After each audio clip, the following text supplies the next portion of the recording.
Hello. I want to speak about animal sacrifices and eating animals according to the Bible. Because you have people teaching that we're not supposed to be eating animals. Or why we worship a God that, allow animal sacrifice or likes the smell of, animals when they're being cooked and things. I just wanted to speak on those. First of all, if the Most High didn't want us eating animals, how come in some cases He sent the animals for us to eat? When the Israelites was in the wilderness, He sent quail for them to eat. Also, let me see. Oh yeah, for Passover, He told the Israelites to kill a lamb and spread the blood on the doorpost, and then they had to eat the lamb, and whatever was left, basically he wanted them to eat it, or whatever was left they had to throw it away, or burn it, shall I say. They had to burn it so it wouldn't be none of it left. And then with Elijah, when he asked the Most High to rain down fire, he rained down fire and burned up the bullock that was on the altar that Elijah had made. And the other prophets that were there, they couldn't even get their God to send any fire. And they were tripping out. And Elijah asked one time, and the Most High sent fire and basically burned up the whole altar and the bullock. And so, memorial unto the Passover, we're supposed to eat lamb. Okay, and also, when Abraham was going to sacrifice Isaac, the Most High stopped him and then sent him a ram to sacrifice instead. And yes, there is a scripture somebody brought out. Let me read it.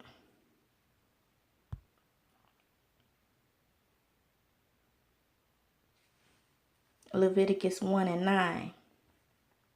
But its entrails and its legs he shall wash with water, and the priest shall burn all of it on the altar as a burnt offering, a food offering with a pleasing aroma to Yahweh. Okay, there's nothing wrong with that. You have to clean the animal, and when they burned it on the altar, it was pleasing to the Most High because it smelled good. Okay, when you cooking, I'm cooking a roast right now for the Feast of Dedication, and it smells so good. I dedicated the roast in dedication to the Feast of Dedication, so the Most High is smelling it right now, and I hope it's pleasing to him because it smells good, and I'm doing it for that. So they trying to, I don't know what they're trying to say with that. Even whenever you cooking vegetables, okay, if you saying that about animals, there's life in the trees and different plants and stuff because they grow. When you clean them and you may cook them like some greens or something, and guess what? They smell good. If the Most High didn't want us eating animals, He would never send animals for His people to eat. He wouldn't have commanded one of the ceremonial laws as the Passover for us to, a memorial to eat a lamb. And He sent the ram for Abraham to sacrifice. He sent fire to the altar pertaining the bullock for Elijah.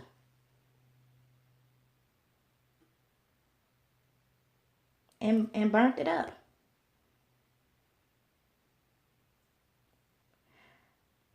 To me, it's just like people are, they're wanting to become, vegan and stuff like that. And if that's what you want to do, that's you. But you can't be sitting up here trying to use the Bible to try to get people to stop eating meat or whatever. That's just what you want to do. But don't try to use the Bible because of how you feel. Talking about why, why would a God want the animal to be butchered and sacrificed? The Israelites, when they did prepare an animal for sacrifice, it was not inhumane. Like, it wasn't. They raised the animal, they took care of the animal, they fed the animal, cleaned the animal, protected the animals. And then whenever it came time for it to be sacrificed or eaten, it wasn't done in a crazy way like you see some of these people in these, these butcher shops or whatever, and how they treat their animals and how they do it. That was not the case. It was done with love and in dedication to the Most High. They wasn't beating the animals and just killing them in certain, it was done. It was done. There is a right way and a wrong way. And they are meant for food, the clean ones. And there is a right way. To say kill is not saying murder.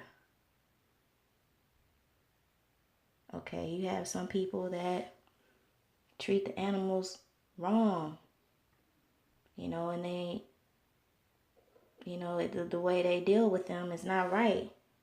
That's not how they were doing that. I don't think the Most High would accept it if it were done like that. But you had to take care of the animal. You had to, protect it from, the wolves and stuff like that, and care for it with love. And then when it came time, that's just what it was. But he sent animals for his people to eat. He was a part of basically a sacrifice, animal sacrifice. Because he sent, Elijah built the altar and he put the bullock on the altar, and the Most High sent the fire. And then when Abraham was being obedient to him and was gonna sacrifice Isaac, the Most High stopped him and then sent a ram for him to sacrifice instead. And then another instance in Genesis 18, this third man that was with Abraham, he stayed behind. And Abraham was talking to him like he was the Most High. The things he was asking and the things that he was saying in response, that was Yahweh. And why would he let anybody be referenced in his name? But in Genesis 18, it said, in Genesis 18, verse 7, and Abraham ran unto the herd and fetched a calf, tender and good, and gave it unto a young man. And he hasted to dress it. And he took butter and milk and the calf which he had dressed, and set it before them. And he stood by them under the tree, and they did eat. Boom. So y'all need to chill. Folks need to chill. It is not unlawful for men to eat meat. It is unlawful for men that worship the God of the Bible and know his commands to eat unclean meat. The Most High obviously is he never commanded men not to eat meat. He actually supplied men with meat to eat. He was a part of sacrifice, and if they sacrifice the animal and the aromas go up and it smell good, like when you cooking a roast and it's smelling good, or you know whatever meat you cooking, lamb, and it's smelling so good, whatever it is, and you pleased with it. So y'all need to chill. Peace.